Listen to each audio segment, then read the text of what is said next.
Harry Potter and the Sorcerer's Stone. Chapter 7. The Sorting Hat. The door swung open at once. A tall black-haired witch in emerald green robes stood there. She had a very stern face, and Harry's first thought about that this was not someone to cross. "The first year's Professor McGonagall," said Hagrid. "Thank you, Hagrid. I'll take them from here." She pulled the door wide. The entrance hall was so big you would have put the whole of Dudley's house in it.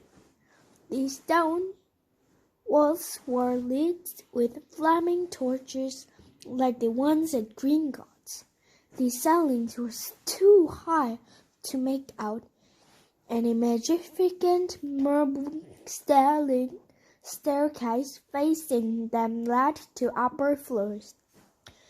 They followed Professor McGonagall across the flagstone floor.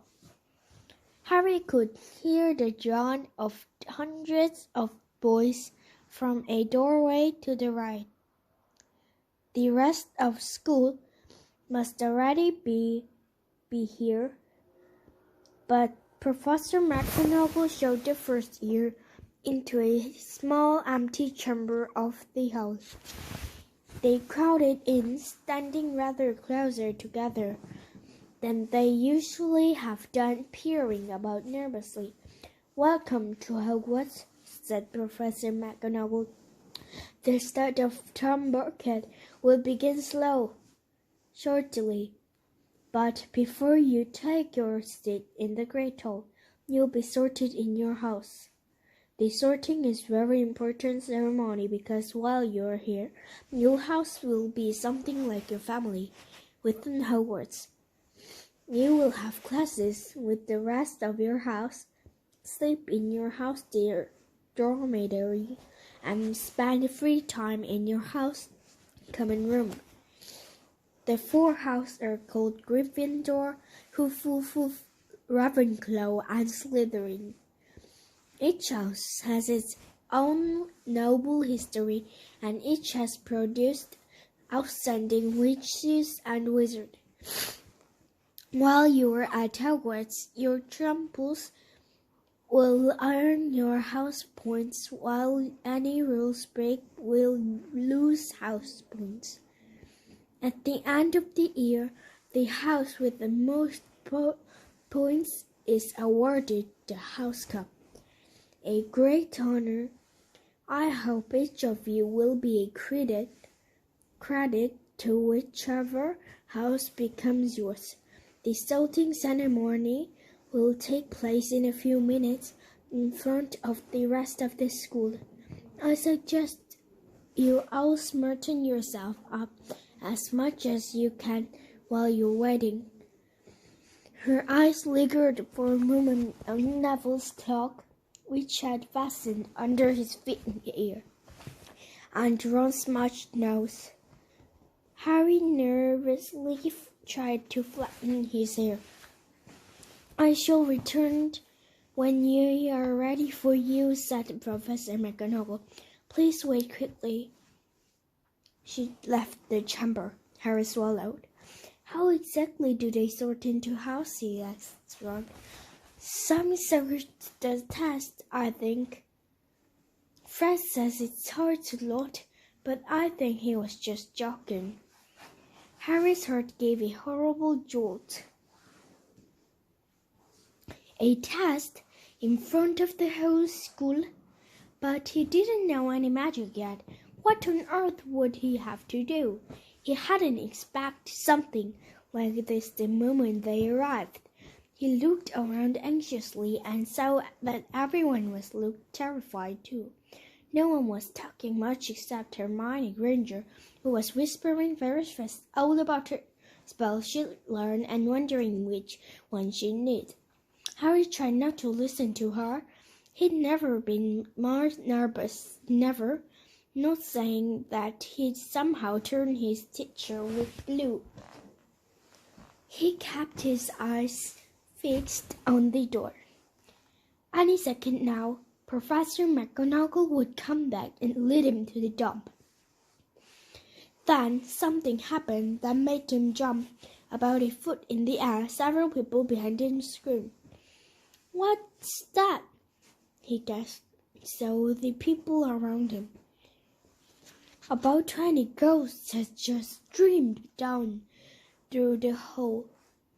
Purely white, inside transparent, they glided across the room, talking to one another and hurriedly glazing all the first years. They seemed to be arguing. They looked like a fat little monkey was saying, "Forgive and forget, I say. You ought to give him a second chance." "My dear Fourier, haven't we give people all the time, sir?" "He gives us our bad name, and he's not really even a ghost. I say, what are you doing there?"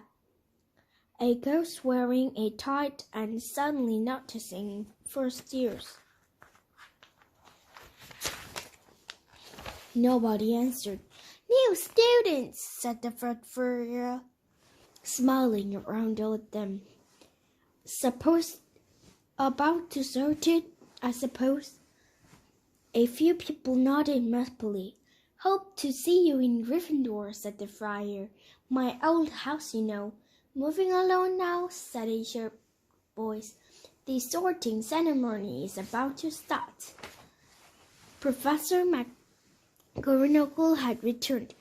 One by one, the ghosts floated away through the opposite wall. "Now from a line," Professor McGonagall told the first year, "and follow me." Feeling oddly as though his leg had turned to lead, Harry got into the line behind a boy with sandy hair with Ron behind him, and they walked out of the chamber, back across the hall, and through a pair of double doors into the great hall. Harry had never even imagined such a strange and splendid place. It was lit by thousands and thousands of candles where were floating in midair over 4 long tables where the rest of the students were sitting. These tables were laid with glittering golden plates and goblets. At the top of the hall was another long table where the teachers were sitting. Professor McGonagall led the first year up so that they come in a line facing the other students, with the teacher behind them. The hundreds of faces staring at them looked like pale lanterns in the flickering candlelight, dotted here and there among the students.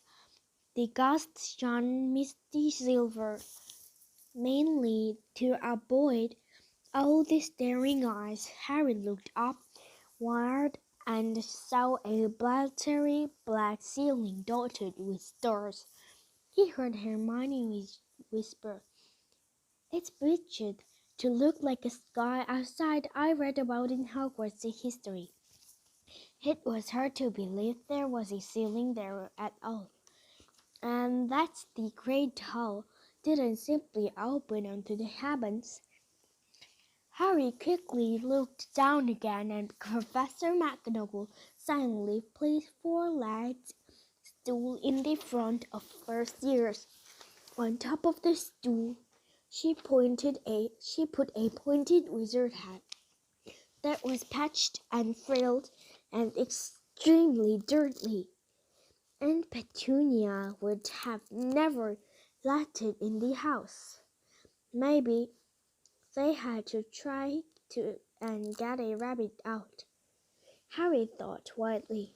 That seems the sort of the thing. Nothing there. Everyone in the hall was now staring at them, and he stirred the hat. For a few seconds, there was completely silence. Then the hat twitched. A rib near the brim opened wide like a mouth, and the hat began to sing. Oh, you may not think I'm pretty. Don't judge on what you see. I'll eat myself if you can't find a smarter hat than me. You can keep your bows back, your top hat 6 feet tall, for I'm the Hogwarts sorting hat, and I can cap them all.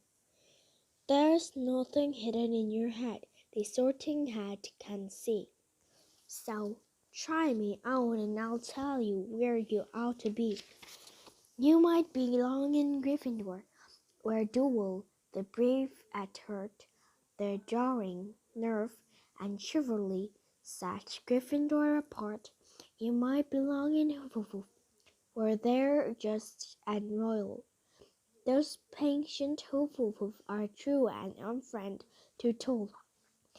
Are yet in wise old Ravenclaw, if you're a really mind, where those to wit and learning will always find their kind. Or perhaps in Slytherin you'll make your real friends.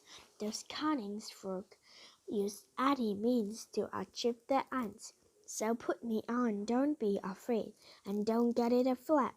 You're safe hands, though I have none, for I'm a thinking cap. The whole burst into applause at the hat finished ball to each of the 4 tables, and then became quiet again.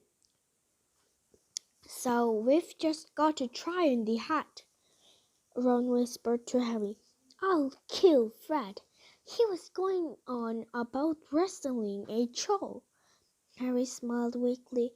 Yeah, trying on that hat was a lot better than having to do a spell, but he did wish that could have tried on without anyone watching. The hat seemed to be asking rather a lot. Harry didn't feel brave or quick-witted or any of it at the moment. If only the hat had mentioned a house for people who felt a bit queasy, that would have been there to be for him. Professor McGonagall now stepped forward holding a roll of parchment. When I call your name, you will put on the hat and sit on the stool to be sorted, she said. About Hannah, a pink-faced girl with blonde pigtails, stumbled out to the line, put on the hat, which fell right down over her eyes, and sat down. A moment passed. Hoof, hoof, hoof, shouted the hat. The table on the right cheered and clapped as Hannah went to sit down at Hufflepuff's table. Harry saw the ghost to the fat fire, waving merrily at her. Bones, Susan! Hoof, hoof, hoof! Shouted the hat again. Susan skirted off to see next Hannah. Boot, Harry, Ravenclaw! The table second from the last clapped this time. Several Ravenclaws stood and shook hands with Harry as he joined them. Bookless Mandy went to Ravenclaw too, but Brown Lavender became the first new Gryffindor, and the table on the far left exploded with cheers. Harry could see Ron's twin brother cackling. Bulstrode Millicent then became a Slytherin. Perhaps it was Harry's imagination. After all, he'd heard about Slytherin, but he thought they looked in a pleasant lot.